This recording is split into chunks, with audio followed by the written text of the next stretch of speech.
Assalamualaikum friend, welcome to my YouTube channel Piping Knowledge. Today we are going to talk about the pipe and classification based on the pipe, how many types of pipe and what is the schedule number and what is the end of the pipe, and after that talking about what is DN and how to check the isometric, which type of pipe is used in the isometric, how to find the schedule number in isometric. Okay, let's see the types of the pipe and classification on the based on the manufacturing. तो दोस्तों आज की video में जो हम specially देखने वाले हैं वो है, सबसे पहले हम लोग देखेंगे pipe classification, pipe thickness, pipe size and pipe length and pipe SME code and how to check isometric and find the pipe as per iso. हमारे आइसो के अकॉर्डिंग जो उस आइसोमेट्रिक में जो पाइप आ रहा है वो कौन सा पाइप यूज़ हो रहा है, स्पेशली आज की वीडियो में हम लोग इन्हीं के बारे में देखने वाले हैं।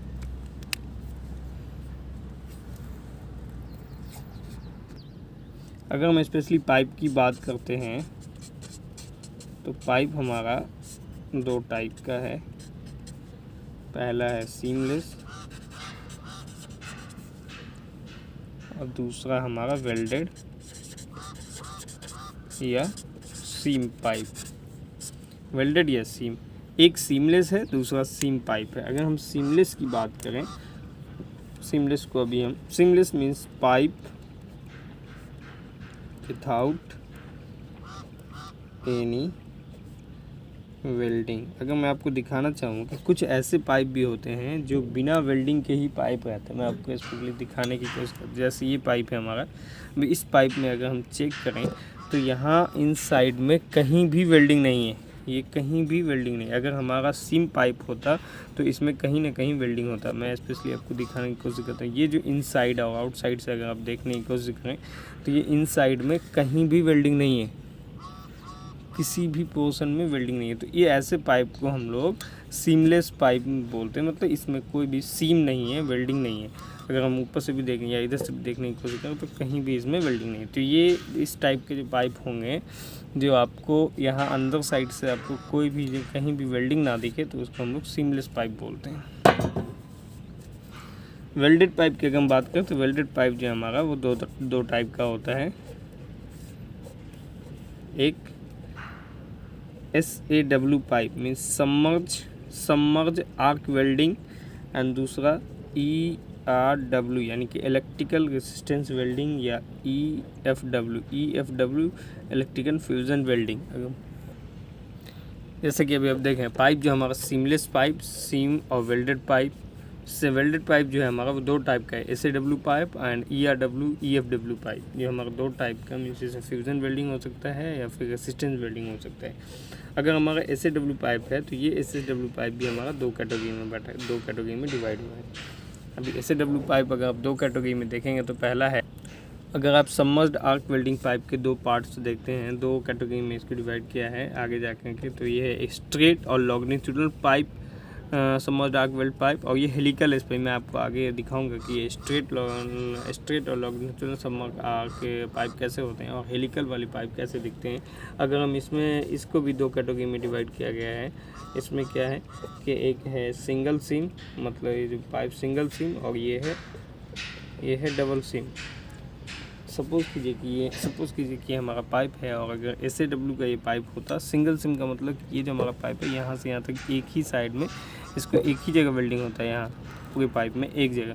तो ये हो गया सिंगल सिम। और इसी पाइप में अगर दो साइड, अगर सपोज़ कीजिए कि हमारा 24 इंच का लाइन है, 24 इंच का पाइप है, तो उसमें एक जगह नहीं दो जगह सिम रहेगा। एक इस साइड से मतलब हाफ प्लेट को मूव करके ऐसे बनाता है और दोनों को एक साथ अटैच करके फिर वेल्डिंग करते हैं। समझ में सिंगल सिम का मतलब ये सिंगल, लॉन्गिट्यूडनल का मतलब ये स्ट्रेट, तो स्ट्रेट हो गया।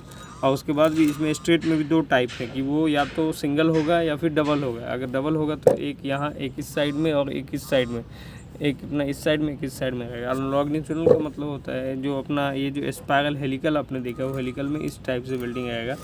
और वो हेलिकल में आपको आगे पाइप दिखाऊंगा, हेलिकल पाइप कैसा होता है। तो बेसिकली आपने ये देखा कि ये सबमर्ज्ड आर्क वेल्डिंग जो स्ट्रेट लॉन्गिट्यूडनल भी दो टाइप के होते हैं, single SAW and double SAW।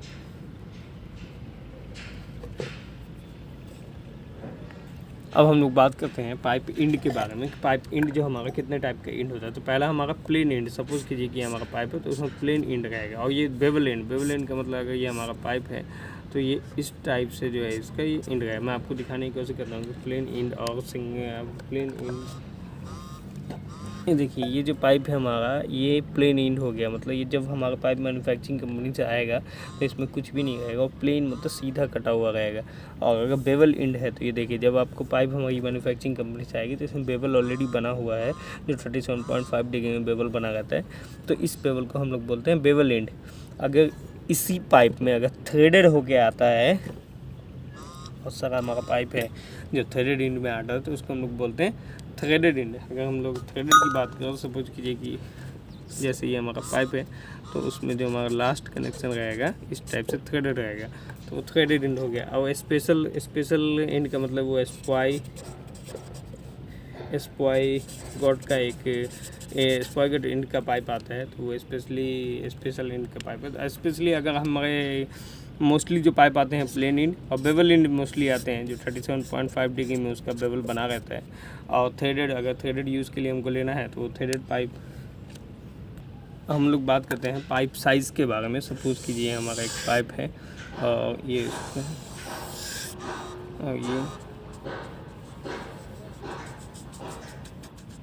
तो ये जो हमारा पाइप साइज़ की अगर हम बात करें, ये हो गया हमारा आईडी, और ये आउटसाइड टू आउटसाइड ये जो है हमारा ओडी हो गया। अब ये जो इनसाइड टू इनसाइड वन एक है इसको हम लोग डीएन बोलते हैं। डीएन को हम लोग नॉमिनल डायमीटर एक नॉमिनल डायमीटर जो है वो नॉमिनल डायमीटर एक इंटरनेशनल डेजिग्नेशन है, उसको हम लोग नॉमिनल डायमीटर बोलते हैं। तो स्पेशली अगर पाइप साइज़ की अगर हम बात करें तो नॉर्मली उसको या तो डीएन में डिनोट करते हैं या एनपीएस में। अब ओडी से डिनोट कर सकते हैं एनपीएस। अब सपोज कि ये डीएन हो गया, जैसे 25 डीएन अगर 1 इंच का है, तो अगर 2 इंच का है तो 50 डीएन ऐसे भी ड्राइंग में मेंशन रहता है। अगर 4 इंच का है तो ये 100 डीएन मेंशन रहेगा। अगर उसी को एनपीएस में लिखेगा तो एनपीएस में लिखेगा 1 इंच, 2 इंच, 4 इंच। अगर हम लोग ओडी में लिखेंगे तो 1 इंच का ओडी होता है 33, 2 इंच का होता है 60 और 4 इंच का होता है 114। तो ये जो है ये वो एनपीएस और ओडी आफ्टर 14 इंच के बाद, 14 इंच का जो एनपीएस होगा वो होगा 355। तो ये दोनों आके तभी 14 इंच के बाद ही मैच करता है, मतलब NPS is equal to NPS and DN equal after 14 inch, मतलब आफ्टर 14 इंच के बाद ये एनपीएस और डीएन ओके। एनपीएस और DN are not same before 14 inch. NPS before 14 inch जो है, अगर हमारा 1 इंच का पाइप है तो वो हो जाएगा 33 mm OD, but as per 33 mm हो जाएगा ओडी। तो एज़ पर हमारा प्रोसीजर 1 इंच इक्वल टू 25.4 होता है, बट ये 1 to 12 इंच तक जो है वो फिक्स है अपना ओडी। वो आप हमें याद करना है कि भाई ओडी हमारा कितना है। सपोज कीजिए कि हमारा ओडी हमारा कितना है, तो 1 इंच का हो जाएगा 33 mm।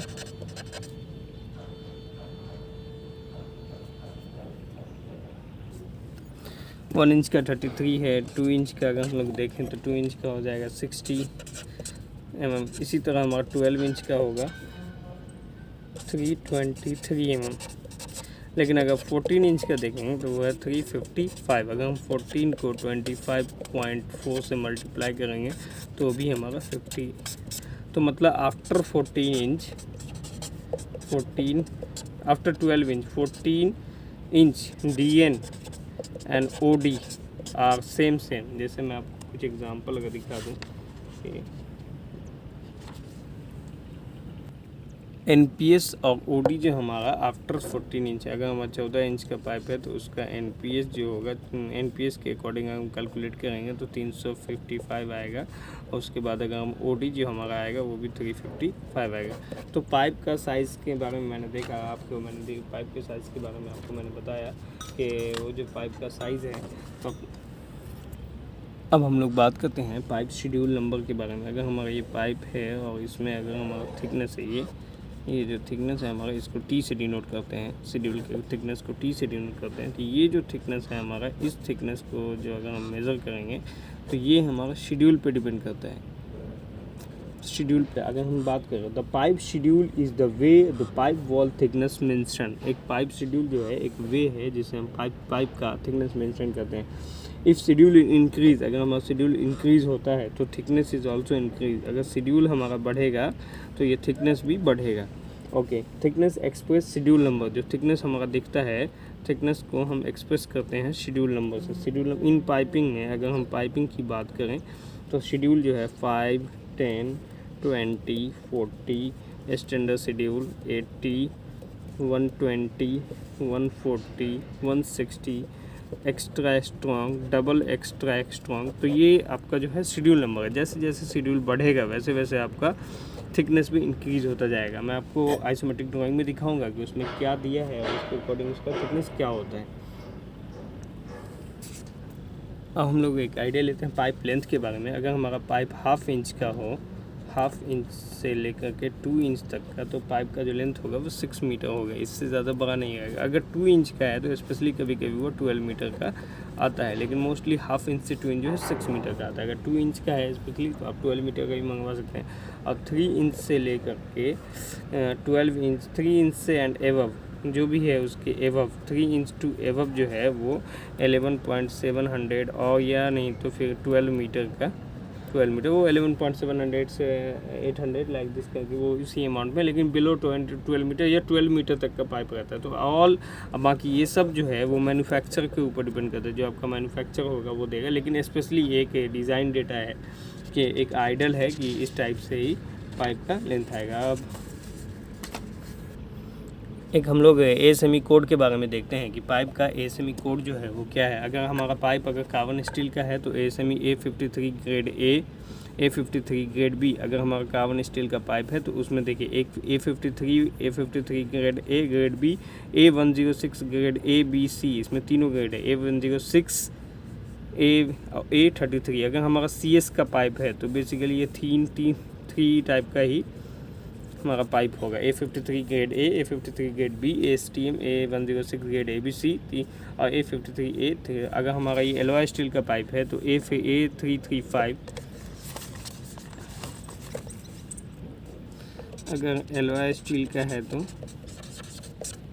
ASTM A335 और grade P1, P2, P5, P11, P22, P9 इस टाइप से ASTM एलॉय का है। तो अगर आपका फिर स्टेनलेस स्टील का पाइप है, अगर हमारा स्टेनलेस स्टील का पाइप है SS का पाइप जिसको बोलते हैं तो ASTM A312 TP304 फिर TP304L, TP308, उसी तरह 308L, फिर TP316, TP316L। तो इसी टाइप से अपना ASTM 312 TP304, ASTM 312 TP304L, ASTM 312 TP308, 316 like ये अपना स्टेनलेस स्टील के पाइप का कोड है। ये ASME कोड है, वो आपको याद करना पड़ेगा और ये ASME कोड ही ड्राइंग में दिया गया था। मैं आपको अभी ड्राइंग के बारे में दिखाता हूँ कि कहाँ आपका पाइप का कोड एंड क्या आपका पाइप का शेड्यूल दिया रहता है। मैं आपको दिखाने की कोशिश करता हूँ। ये दिया है पाइप B36.10 पाइप का इंड है। ये अगर पाइप का मतलब वो जो बट वेल्ड पाइप मतलब जो पाइप आएगा B36.10, मैं आपको बताया था कि B30 में पुरानी वीडियो में है। B सीमलेस का मतलब इसमें आपको कोई सीम नहीं होगा। मैं आपको ये पाइप दिखाऊंगा। शेड्यूल XS मतलब extra strong ASTM A106 grade A। अब आप ये बात समझ गए। Grade B A106 grade B। अब आप चलते हैं कि A106 ग्रेड B कहाँ है। तो जैसे ही हम चाहेंगे A106 grade B, A106 grade B मतलब आप साफ समझ गए कि ये हमारा CS का लाइन है, कार्बन स्टील का लाइन है। और इसमें जो शेड्यूल HCH दिया है, ये शेड्यूल दिया है XS मतलब एक्स्ट्रा स्ट्रॉन्ग शेड्यूल का पाइप है। और ये पाइप का लेंथ हम साइज़ दिया है और ये मैट कोड और उसका लेंथ कितना 5.9 मीटर लेंथ है। तो अभी आप पाइप देखने, ये ड्राइंग देखने से आप समझ सकते हैं कि pipe B36.10 okay seamless pipe हमारा सीमलेस पाइप है। Schedule extra strong ASTM 106। Total चीज़ें क्लियर हो गई आपको। मैं आपको एक चार्ट दिखाने जा रहा हूँ। ये देखिए 4 इंच का हमारा ये लाइन था, 4 इंच का ये जो आप अभी देख रहे हैं यहाँ, ये जो है ये 4 इंच का साइज़ है। और ये अगर हम आगे बात करते हैं 5 शेड्यूल 10 शेड्यूल 10 20 30 40 स्टैंडर्ड 40 60 80 और एक्स्ट्रा स्ट्रॉन्ग। तो अगर हम 4 इंच की बात करें तो एक्स्ट्रा स्ट्रॉन्ग में अगर हम जाएंगे तो थिकनेस होगा यहाँ 8.5 mm हमारा थिकनेस है। ये हमारा थिकनेस है 8.5 mm। तो अब हम स्पेशली हमको कोई पूछेगा कि आपके पाइप में, आपके ड्राइंग में जो पाइप दिया है उसका थिकनेस क्या होगा, तो आपको थिकनेस शेड्यूल चार्ट से ही देखना पड़ेगा और आपको ड्राइंग से देखना पड़ेगा कि हमारा पाइप क्या शेड्यूल का है। जैसा कि मैं आपको बोला था कि सीमलेस पाइप है, तो ये सीमलेस पाइप, इसमें कोई सीम नहीं है। वो उसी आइसोमेट्रिक के ड्राइंग के हिसाब से ये पाइप था, तो इसमें कोई सीम नहीं है, जैसा कि मैं आपको पहले ही दिखा चुका। तक लॉन्गिट्यूडनल सीम, ये देखिए ये जो स्ट्रेट सीम आपको दिखाई देगा वेल्डिंग, ये है लॉन्गिट्यूडनल सीम। ये अभी ये क्या है कि लार्ज साइज़ का पाइप है 48 इंच का, तो इसमें सिंगल लॉन्गिट्यूडनल नहीं डबल लॉन्गिट्यूडनल सीम होगा। एक इसके अपोजिट साइड में भी होगा। सपोज ये देखिए ये सारे पाइप जो हैं वो उसी लॉन्गिट्यूडनल सीम वाले हैं। तो मैं आपको दिखाने की कोशिश करूँ, जो आप अगर देख पा रहे होंगे तो ये जो है ये सिम जो है ये सिम है लॉन्गिट्यूडनल सिम, और ये डबल लॉन्गिट्यूडनल मतलब इसमें दो, एक इस साइड है तो एक पाइप के उस साइड भी होगा। सिम जो मैंने आपको बताया था स्पाइरल और हेलिकल, ये देखिए इस टाइप से ये मूव होता है और ये फिर मूव होने के बाद नीचे गया, फिर यहाँ से ये निकलने के बाद वो इस टाइप, ये स्पेशली वाटर लाइन में यूज़ करते हैं क्योंकि ज़्यादा हाई प्रेशर में नहीं यूज़ हो सकता, तो फायर वाटर के लाइन में इसको हम लोग यूज़ करते हैं। और हेलिकल के लिए ये हेलिकल टाइप का है और स्पाइरल टाइप का इसमें सिम है, इसीलिए इसको हेलिकल सिम और स्पाइरल सिम बोलते हैं। अराउंड की वीडियो में हमने देखा कि कैसे पाइप का क्लासिफिकेशन के बेस के ऊपर डिफरेंट टाइप के पाइप हैं, पाइप के शेड्यूल, उसके हिसाब से शेड्यूल के हिसाब से आप कैसे थिकनेस देखते हैं, कैसे आप आइसोमेट्रिक देख करके ये समझ सकते हैं कि हमारे पाइप कौन से कैटेगरी का है, CS का पाइप है कि SS का पाइप है, और हमारा शेड्यूल है कौन से शेड्यूल का पाइप है तो उसका थिकनेस क्या होगा। हाँ, एक चीज़ और है कि आइसोमेट्रिक में कभी शेड्यूल और थिकनेस नहीं दिया जाता है, वो आपको शेड्यूल नंबर देगा, उस शेड्यूल नंबर के हिसाब से आपको शेड्यूल चार्ट देखने के बाद आपको थिकनेस फाइंड करना है। बहुत सारे इंटरव्यू ऐसे क्वेश्चन पूछ देते हैं कि आपके इस पाइप में थिकनेस क्या है, आप इस आइसोमेट्रिक में देख के बताएं कि इसका थिकनेस क्या है। तो आप डायरेक्ट उसमें थिकनेस नहीं देख सकते, आप उसका शेड्यूल देखिए और शेड्यूल नंबर उनको बता दिए कि सर ये 80 शेड्यूल का पाइप है, तो वो इंटरव्यू समझ जाएगा कि इसको शेड्यूल के बारे में पता है। और शेड्यूल चार्ट से फिर हम लोग थिकनेस देखते हैं। आप शेड्यूल चार्ट के हिसाब से शेड्यूल को याद नहीं कर सकते, बट स्पेशली भी थोड़ा बहुत स्टैंडर्ड का 40 शेड्यूल का आपको काम करते करते ऑटोमेटिकली याद हो जाता है। ओके, अगर आपको मेरी वीडियो अच्छी लगी तो लाइक कीजिए, सब्सक्राइब कीजिए। ओके, मिलते हैं।